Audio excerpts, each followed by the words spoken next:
I haven't been playing Black Beacon, but I have been keeping tabs on it since it seems to be the bearer of hot topics for like the past few months ever since its release. And I think EOS actually might be imminent because they basically delayed a patch indefinitely when they promised the patch in 2 days, even though they kind of delayed it before.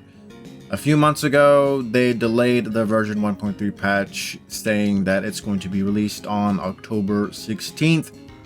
However, on the 14th, they basically announced that the version 1.3 will be delayed indefinitely. Dear Seers, we have been in continuous discussion with the developer to explore various solutions. However, due to persistent technical difficulties and a range of other complex issues that we will not go over, we are currently unable to confirm a definite schedule for the version 1.3 update. We deeply apologize for this indefinite postponement and for our inability to deliver the new content as originally planned. And I think the rest of the dev notes or of the notice basically announces the rewards that you'll get.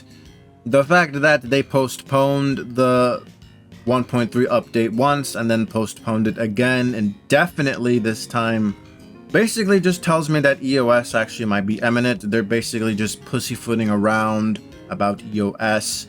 Honestly, things aren't really looking that good. Really, not at all. They failed to deliver their promise, and now they're basically saying, you know, we don't know when this version will come out. So honestly, if you are a player of this game, I think it's about time that you drop it, because I don't think things are looking too bright for Black Beacon. Things are looking a little bleak beacon. Honestly, the signs were all kind of there. Sign number one is that they were ex-Kuro devs. Now, I don't know if they got fired or if they left Kuro Games. If they got fired, if they did get fired, it could have been for incompetence.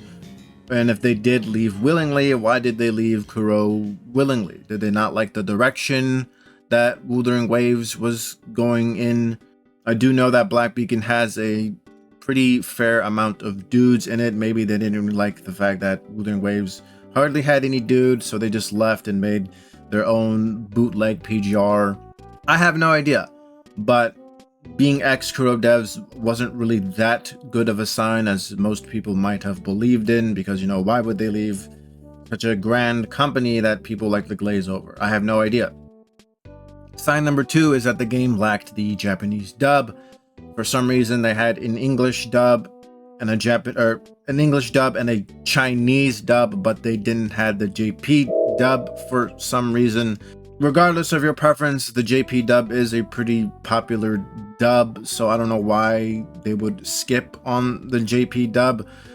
Maybe they were trying to win over the Western audience, but even then they kind of fucked up with that too, because reason number three, they were catering more to the CN audience and gave them the better treatment. So yeah, I mean, the signs were kind of there, to be honest. Not to mention the game did had a lot of bugs, and the devs were against emulators for quite some time. I think they kind of caved in and allowed players to play on the Google Play emulator, which also happens to be the most shittiest emulator. The signs were all kind of there, man. They were kind of there. Not to mention action gachas don't really hit it in the market, right? Just look at Honkai Impact, PGR, Ether Gazer, even ZZZ to some degree, right? Those games don't really make that much money compared to like the auto battler slops or the open world slops, right? Why play Black Beacon when you can play ZZZ or even Ether Gazer? I would love to be wrong about this. Maybe, you know, the game could make a comeback, but it just doesn't really look that good, like, at all. If you do still play Black Beacon, I think you should probably let go at this point, because the devs are pretty incompetent. They failed to deliver. You also have other games coming out, even non-gacha games coming out. And I think the devs probably saw this and they're most likely going to give up. You have NTE coming out, you have Enfield coming out, you have Merisei coming out, you have 2 Hoyo games coming out, you have other non-gacha games coming out like Ananta and Do a Night Abyss. You have that Chaos Zone Zero game about mind breaking people.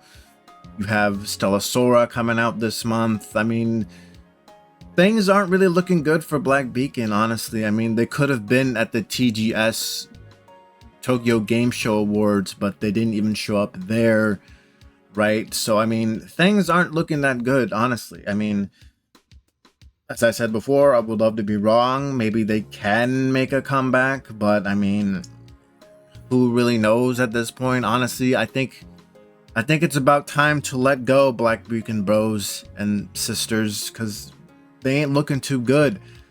Let me know what you guys think. Do you think the game could make a comeback one of these days? Let me know what you guys think, and I'll see you guys later. Bye-bye now. Come again soon.